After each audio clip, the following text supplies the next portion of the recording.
Olá, turma, tudo bom? Espero que sim, né? Hoje eu estou com o meu quadro, ainda não estou com o meu tripé, mas em breve estarei, então vou aparecer no vídeo, tá? Hoje a gente vai estar falando da aula de fundamentos laboratoriais. Eu tô tremendo de a mão aqui, né? Ótimo. Mas bora lá, vai sair essa aula aí.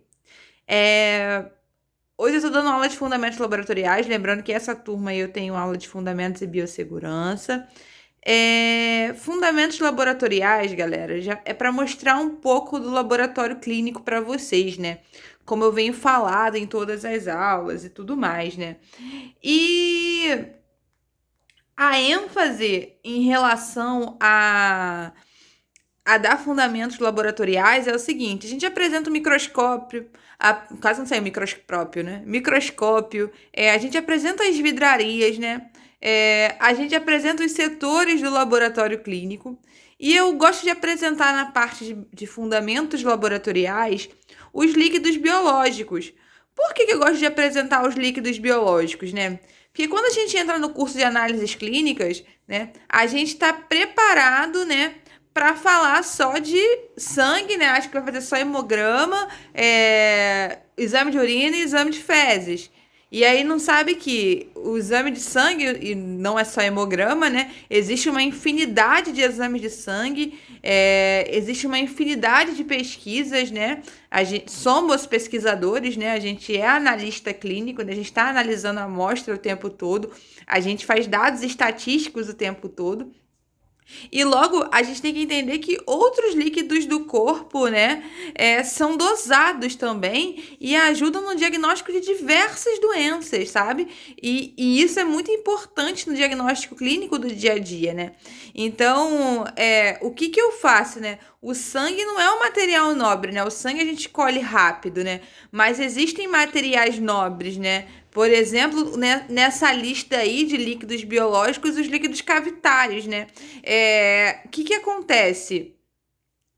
Que eu faço quando eu pego, por exemplo, um líquido pleural? Eu fico desesperado? Não preciso, é um material nobre, mas eu sei como proceder. Então, a aula de fundamentos laboratoriais é para a gente entender, né? E não se embananar na hora de pegar determinados materiais, né? Que vai sair da urina, e da fezes e do sangue, né? Então, bora lá, né? A gente vai falar nessa ordem, tá? Líquidos biológicos. A gente vai falar um pouco do líquido seminal, vai falar um pouco de líquidos cavitários, tá? E vai falar de LCR, que é o líquido cefalorraquidiano. O líquido seminal, gente, nada mais é que o espermatozoide. No líquido seminal, a gente vai fazer o espermograma, tá? A gente vai, no líquido seminal, né? A gente vai ver a relação do espermatozoide, né? Em relação a algumas doenças referentes à fertilidade, é muito comum. Líquidos cavitários são líquidos mais nobres, tá? Dentre os líquidos cavitários, a gente pode citar o líquido pleural. Líquido pleural vem da pleura, né? Do pulmão, né? Geralmente o líquido pleural ele tem que estar estéril, né? Mas aí acontece de ter algumas doenças pulmonares que esse líquido pleural, né? Esse líquido do pulmão, ele tá com bactérias, então a gente faz coleta de cultura, a gente faz dosagens bioquímicas, tá? A gente também pode fazer, né, a leitura da celularidade, como a gente faz no LCR também, que já é o líquido cefalorraquidiano, né? A gente vai falar sobre o LCR também.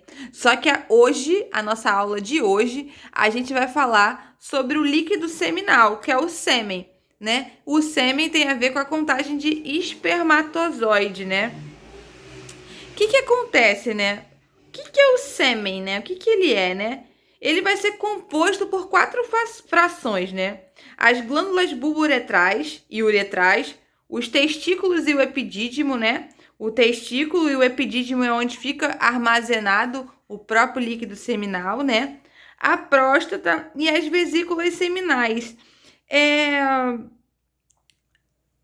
Não vamos voltar na aula de fisiologia, né? Porque a gente já teve fisiologia. E vocês já tiveram isso já. Então, a gente vai focar hoje na técnica laboratorial, que agora a gente está na parte técnica, né? Mas aí não custa lembrar do que ele é formado, né? Para quem não lembra ainda, né? Os espermatozoides, eles são produzidos nos testículos, né? E armazenado no epidídimo, né? Lá ele vai amadurecer, né? E vai ser levado para a uretra, né? De acordo com a necessidade do corpo humano, né? A coleta né? Do líquido seminal, gente, ela deve ser feita próxima do local do laboratório, né? Existem laboratórios que podem colher lá, mas também você pode levar isso para o laboratório. E é igual o exame de urina.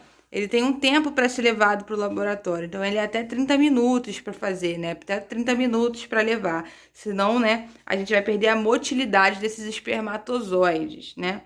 Então, quando a gente vai analisar o líquido seminal, onde está aquele LS, tá? A gente vai dosar, né? E vai analisar as seguintes situações, né? Primeiramente, o volume, depois a viscosidade, o pH, uma contagem, vai ver a motilidade e a morfologia, que é a forma. Então, né, o volume normal, né, do líquido seminal é de 2 a 5 ml por ejaculação, né? Então, assim, para a realização do espermograma, o homem que for fazer, né, o espermograma, só homem que pode fazer o espermograma, né? Ele vai ter que ter uma abstinência sexual de 3 dias, tá? Que acontece? O próximo é a viscosidade, né? A viscosidade, ela vai ser feita, né, através de um processo que a gente chama de liquefação. O que é esse processo de liquefação, né? A gente vai gotejar essa amostra para um tubo cônico, né? Vai passar e vai ver a cor da viscosidade. Eu posso dizer que eu vejo de acordo com a densidade, né? Se ele está mais grosso, se ele está mais fino, se está mais leve, transparente, né? Então, eu consigo ver a viscosidade, ou seja, a densidade da amostra dessa maneira, por liquefação, que é passar, transferir, né, por gotejamento de um tubo cônico para outro, né? Também tem a dosagem do pH. Igual a dosagem da urina, a gente não tem a dosagem de urina, a gente não faz o pH. Então, quando a gente faz a dosagem do pH do líquido seminal, galera, é a mesma coisa. É uma fita também que você vai ver. O normal do pH de um líquido seminal é de 7,3 a 8,3, ou seja, ele é alcalino, sabe? Então, quando tá muito ácido, também isso ocorre problema de fertilização, né? Porque aí esse espermatozoide não consegue chegar no útero. Ok? O próximo a ver, né? Que a gente pode ver, né, no espermograma ainda, é necessário ver a contagem, né? E junto da contagem a gente vai ver a motilidade, tá? Então, quantos por campo, né, estão positivos, estão se movendo, né? Por isso que é importante ser uma amostra fresca também, né? Porque depois de um tempo o espermatozoide vai morrer facilmente. Então precisa de ser uma amostra fresca, né? Então é importante, né? A motilidade também tem que ser considerada, né? Que o espermatozoide ele tem um caminho para seguir, né? Então, quando esse espermatozoide ele tá meio baratinado no microscópio, ou seja, o que eu tô querendo dizer, ele tem que ir em direção à frente. Ele não pode ir para o lado, não pode ir para o outro, não pode ir para trás, pode dar cambalhota. Isso aí, gente. O espermatozoide ele tem um tempo aí, ele tem uma direção para correr, né? Então, né? Eu tenho que considerar que esse movimento tem que ser progressivo para frente, né? Então, se eu tenho movimentos circulares, né? Então, ele não pode ser interpretado como positivo. Um parâmetro, sabe, de motilidade mínima de um espermatozoide é de 50 a 60%, tá? Agora, em relação, galera, à morfologia, né? Como é a morfologia normal de um espermatozoide? Cabeça oval, cauda longa, tá? Cabeça oval, cauda longa e afilada, tá? Quando eu tenho cabeça dupla, gigante, cônico, estrangulado, forma de alfinete, espiral, inexistente, tudo isso aí eu tenho outras patologias também que impedem, tá? Em relação a a patologias que impedem a fertilização desse espermatozoide, tá?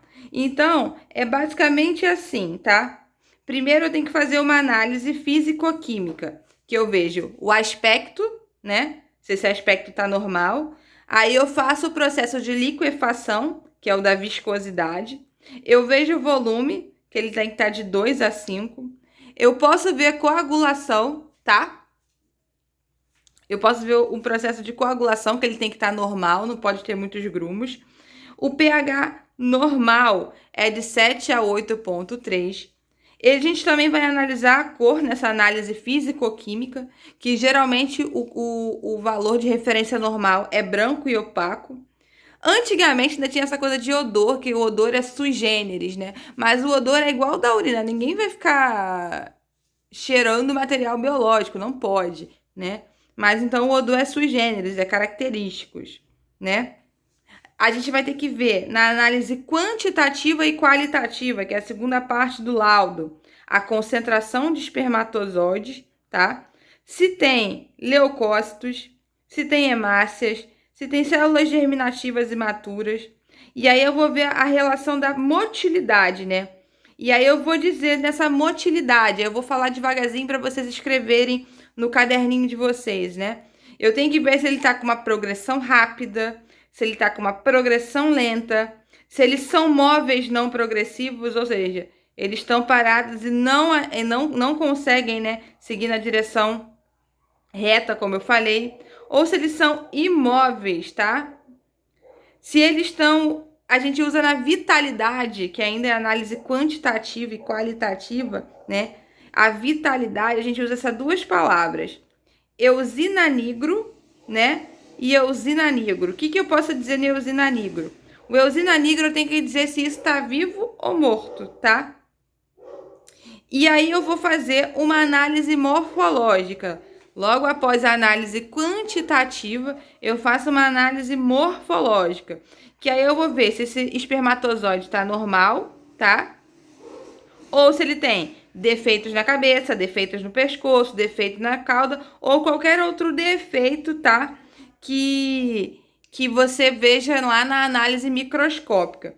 E ele também tem uma análise bioquímica, que a gente faz uma dosagem de frutose e de fosfatase ácida, né? A fosfatase ácida e da frutose é para ver em relação ao pH, para ver em relação à produção desse líquido seminal, se está coerente. Tá bom, galera? Então, ó, análise físico-química. Eu vejo aspecto, viscosidade, volume, né? A viscosidade tem a ver na liquefação, tá? Volume, coagulação, pH e cor.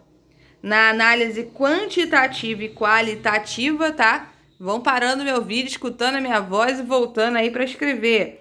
Concentração de espermatozoides, leucócitos, hemácias, células germinativas imaturas, né? Motilidade, aí eu vou ver a motilidade, se ele está numa progressão rápida, numa progressão lenta, se são móveis não progressivos, se são imóveis.